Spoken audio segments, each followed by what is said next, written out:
Bismillahirrahmanirrahim. Assalamualaikum warahmatullahi wabarakatuh. Alhamdulillah. Wassalatu wassalamu ala rasulillah. Wala hawla wala quwwata illa billah. Pertama-tama saya sampaikan apresiasi Bapak Ibu sekalian atas perhatiannya terkait dengan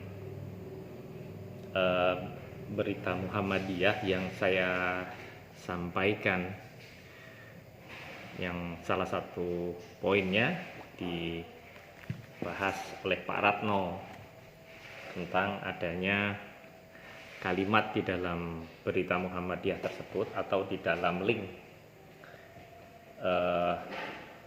Tarjih Muhammadiyah yang menyatakan ada angka perbedaan sebesar 24 derajat terkait dengan waktu subuh pada umumnya masyarakat Indonesia dengan hasil ijtihad dari Muhammadiyah terkait dengan penentuan waktu subuh. Ya Allah, ya Rahman, ya Allah, ya. Jadi terkait dengan keputusan tanfir yang sudah Tarjih Muhammadiyah yang sudah ditanfiskan terkait dengan kriteria awal waktu subuh itu, saya bisa jelaskan pertama-tama sebagai berikut. Jadi ruang terkait kriteria awal waktu subuh itu merupakan permasalahan ijtihad yang bisa jadi berbeda antara pemerintah dengan Muhammadiyah. Begitu juga dengan negara-negara lainnya, itu juga bisa berbeda antara negara Indonesia misalnya dengan Malaysia, dengan Mesir, misalnya dengan Turki, ya. Kalau kita lihat di Indonesia, itu dijelaskan di dalam berita Muhammadiyah ini, itu umat Islam bisa berbeda-beda di dalam menentukan saat Fajar Shodiq. Fajar Shodiq itu ya maksudnya adalah masuknya waktu subuh. Jadi fajar itu ada fajar kadib yang bohong-bohongan, ada fajar Shodiq, kemudian ada terbit matahari, kemudian ada waktu kita melakukan sholat syuruk.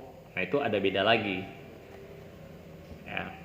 Kalau misalnya terkait dengan Fajar Shodiq yang kita bicarakan di sini, itu pertama yang harus kita ketahui adalah kapan Fajar Shodiq itu terjadi.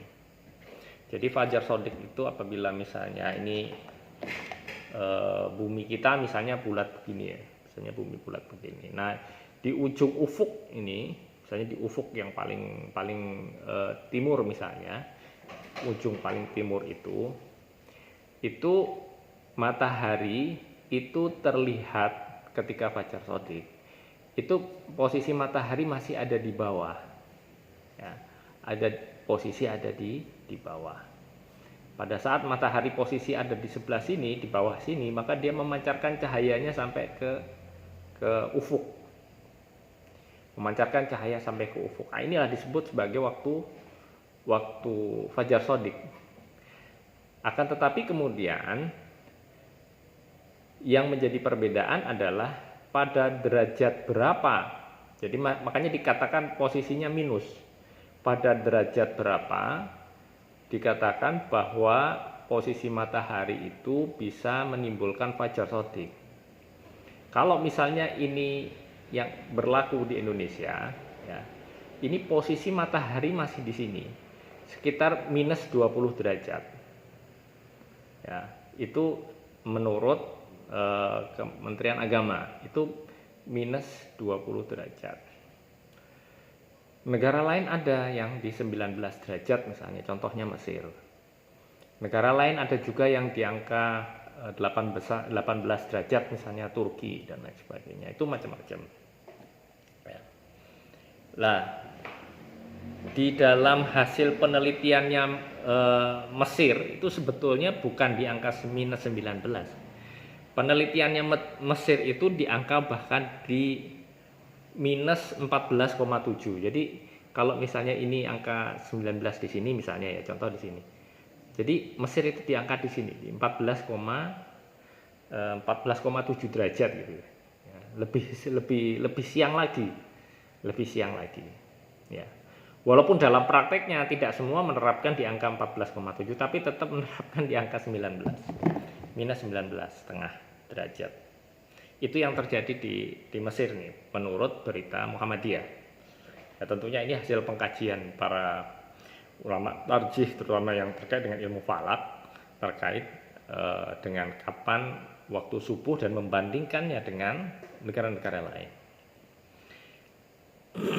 Bapak Ibu sekalian yang dirahmati oleh Allah, lantas bagaimana dengan tarjih Muhammadiyah? Jadi yang dilakukan oleh tarjih Muhammadiyah, selain daripada studi tentang kitab ya, studi dari berbagai kitab-kitab para ulama salaf, terutama ulama-ulama yang bergerak di dalam bidang ilmu falak, itu angka-angka yang disebutkan oleh para ulama pada waktu mulai dari ulama-ulama salaf yang lahir sekitar 317-an, wafat 317-an Masehi, 440 Masehi, sampai kemudian 777 Masehi, sampai di 840 Masehi dan lain sebagainya itu. Jadi ulama-ulama itu tingkatan salaf itu kan sekitar angka 300-an ke bawah itu. Itu sudah mengatakan angka minus 18 derajat. Rata-rata di angka minus 18 derajat sampai dengan minus 19 derajat. Ya, kalau di sini tidak disebutkan ulama, referensi ulama yang mengatakan di angka minus 20 derajat. Itu.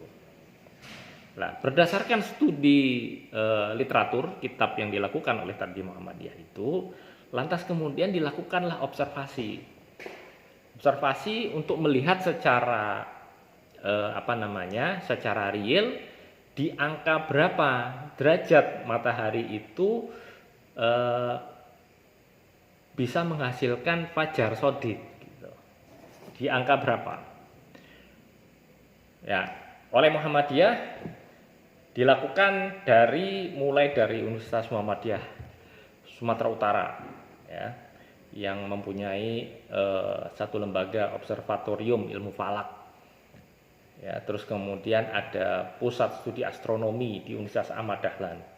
Lantas kemudian ada ISRN atau Islamic Science Research Network yang ada di Universitas UHAMKA. Itu menggunakan mulai dari pengamatan objek secara mata dengan teknologi, dengan kamera DSLR, bahkan sampai dengan menggunakan drone ya. Itu untuk mengumpulkan data pada derajat berapa matahari itu, ufuk itu bisa menghasilkan fajar shadiq pada derajat berapa. Dan akhirnya dikumpulkanlah itu sekitar 750 hari data subuh. 750 hari data subuh itu mulai dari daerah seperti Depok, Bogor, Bekasi, Tangerang, Jakarta, Cirebon, Labuan Bajo, Bitung itu Sulawesi Utara, Balikpapan, Manokwari, itu yang ada di Indonesia sampai di luar negeri. Jadi samplingnya itu bukan hanya di Indonesia. Samplingnya itu mulai dari Inggris, Amerika, Malaysia, Mesir, Turki, di Saudi Arabia. Itu terus kemudian itu data itu 750 data itu dikumpulkan oleh ahli-ahli falak daripada Muhammadiyah dan ketemulah angka yang bervariasi juga dari mulai minus 18,4 derajat sampai dengan minus 7 derajat. Loh kok beda? Ya bisa jadi beda. Beda mungkin pada saat pengambilan sampling itu ada misalnya pengaruh tingkat kecerahan langit misalnya. Kalau dikatakan di sini namanya ada indeks atau nilai TKL, tingkat kecerahan langit yang turut mempengaruhi angka itu. Tapi itu juga diambilnya selama 750 hari. Tidak ada angka 19 tidak ada angka 20 derajat sebagaimana yang oleh Kemenak kita pakai itu, ya. Nah, itu data dari seluruh Indonesia dan data dari berbagai belahan dunia itu dipakai. Akhirnya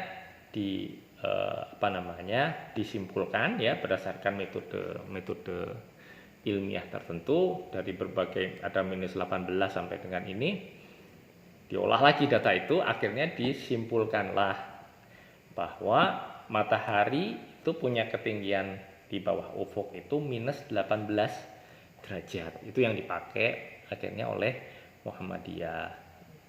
Artinya kalau minus 18 derajat, ini misalnya 0 derajat, ini 0 derajat, ini minus 18 derajat di sini, maka ufuk itu terbit. Fajar sodik, bukan ufuk yang terbit, fajar sodik itu terbit. Jadi ada belahan sinar matahari itu sudah mulai tampak bercampur dengan kegelapan malam, atau disebut istilahnya sebagai galas. Nah, sedangkan Indonesia masih pakai yang di bawahnya lagi, misalnya ini 20 derajat misalnya. Di sini angka 20 derajat.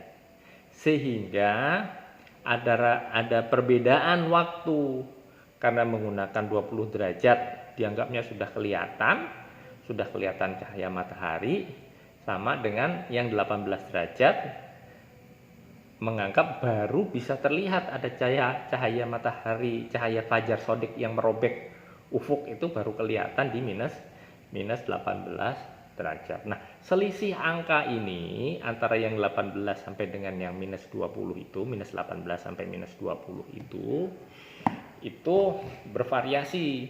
Karena tadi sampling kan ada 7, minus 7 sampai minus 18. Jadi angka 24, minus 24 itu angka rata-rata. Kok minus 24? 24 menit selisih antara yang 20 derajat dengan yang data yang dimiliki Muhammadiyah itu memiliki selisih angka 24 menit. Ya, 24 menit. 24 menit sampai 25 menit, 21 menit, itu ada yang 20, jadi bermacam-macam. Nah, lantas sekarang bagaimana dengan kita? Nah, nanti saya akan masukkan ada link sebetulnya yang dipunyai oleh Tarjih Muhammadiyah untuk menentukan tiap-tiap daerah itu waktu fajar sodiknya itu jam berapa. Tinggal memasukkan nama kotanya, lalu terus kemudian ada angkanya itu angka berapa. Perkiraan saya nanti ketemunya sama dengan sebagaimana apa yang dipraktekkan oleh Pak Ustadz Sudarmaji, sebagaimana yang dipraktekkan di RTQ ya, di pesantren RTQ-nya itu mungkin kurang lebih ya seperti itulah, di angka-angka itu 34-35 ya, kalau nggak salah hari besok itu masuknya 4:35 ya. Nah, terus kemudian tadi ada pertanyaan, bagaimana yang sudah melaksanakan gitu ya, sudah melaksanakan lebih dulu begitu, yang di angka 20 ya, karena kita dulu meyakininya yang di angka 20 ya nggak jadi masalah. Tapi karena kita sekarang sudah punya ilmunya, sudah punya wawasannya, ya langkah lebih baiknya kita menyesuaikan dengan ilmu yang kita miliki, pengetahuan yang kita miliki. Dan juga contoh misalnya ketika kita melakukan sholat subuh kan juga biasanya di masjid-masjid itu rata-rata itu di masjid-masjid Muhammadiyah waktu antara azan dan iqomatnya itu kan juga cukup panjang, cukup lama ya. Kita berbaik sangka itu sudah masuk di dalam waktu subuh pada waktu itu. Semoga Allah Ta'ala memberikan rahmatnya buat kita semua ya, seperti itu. Jadi mungkin begitu Bapak Ibu sekalian, mudah-mudahan tidak menjadi polemik yang besar dan kita bisa memahaminya, mudah-mudahan bisa menerimanya. Dan Saudi Arabia ya ikut ini juga sama lah, mirip angkanya itu ya sekitar angka minus 18 minus minus 18 itu sekitar minus 18. Baik Bapak Ibu sekalian, terima kasih, barakallahu fikum. Mudah-mudahan Allah Ta'ala memberkahi kita semua dan menerima ibadah kita semua. Terima kasih. Assalamualaikum warahmatullahi wabarakatuh.